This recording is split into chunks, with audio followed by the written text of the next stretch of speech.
Assalamualaikum warahmatullahi wabarakatuh. Halo semuanya. Eh, saya Tio Parenta dengan NPMC 1C019.075.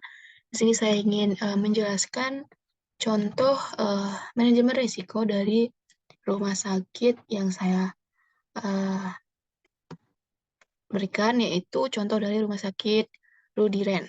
Nah, untuk risikonya yaitu ada dua, namun yang saya pilih adalah risiko yang kedua, yaitu tentang patient care related risk.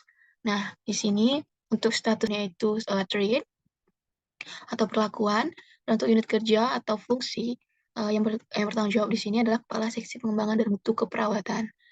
Nah, untuk sasarannya itu perawatan pasien setelah atau pasca operasi. Nah, untuk deskripsi atau kejadian resiko yang terjadi pada rumah sakit ini, yaitu infeksi luka setelah operasi. Nah, adapun aktor penyebab yang terjadi, yaitu pertama ketidakpercayaan dokter dengan kamar operasi dan perawatan pasien selama di rumah sakit.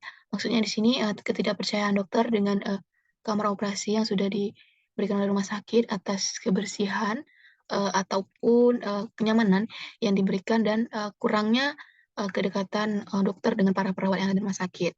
Lalu yang kedua ada alat-alat operasi yang tidak steril, kurangnya upaya kebersihan yang dilakukan. Lalu untuk indikator risikonya itu ada yang pertama hari rawat pasien itu menjadi lama dan adanya penambahan biaya perawatan dan citra rumah sakit menjadi buruk. Dan untuk faktor positif atau internal control yang ada saat ini, rumah sakit melakukan pengajuan formulir atau pemantauan infeksi daerah pos operasi, lalu melakukan pengawasan terhadap kesterilan alat operasi dan alat perawatan luka, dan melakukan cara perawatan kepada para pasien yang ada di rumah sakit. Nah, untuk dampak kualitatif, yaitu perawatan pasien pasca operasi. Probabilitasnya itu kecil, dampaknya kecil, skor INRAN itu 9, lalu tingkat risiko INRAN-nya itu medium risk, dan probabilitas risiko INRAN kualitatif itu 20. Terhadap risiko INRAN ini ada 50 juta. Dan untuk nilai bersih risiko INRAN ini adalah 10 juta.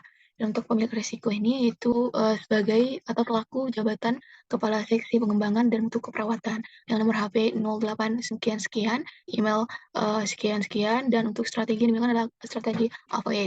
Nah, untuk penanganan risiko atau risk treatment operasi, lalu menambah perawatan untuk operasi, dan meningkatkan kebersihan ruangan operasi. Untuk biaya penanganan sebesar 8 juta, dan penanganan yang telah dilakukan itu telah melakukan peningkatan upaya kebersihan peralatan dan ruangan operasi, dan telah menambah peralatan untuk ruang operasi. Untuk probabilitas risiko residual sedang, skornya itu 2, dan probabilitas risiko residual kualitatif menjadi 20%. Dan untuk dampak risiko residual itu 100 juta, bersihnya untuk risiko residual itu 20 juta. Departemen atau unit kerjanya itu Kepala Seksi Pengembangan dan Mutu Keperawatan. Baik, selanjutnya untuk risk evidence. Untuk ini, untuk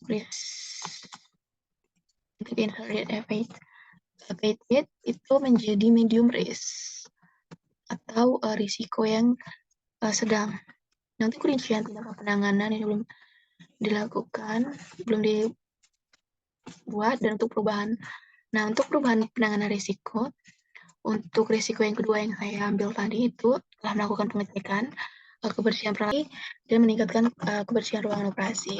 Nah, untuk kurang efektif, untuk efektivitasnya itu menjadi kurang efektif dan cukup efisien. Untuk dampak awalnya itu sangat besar dan status awalnya medium risk.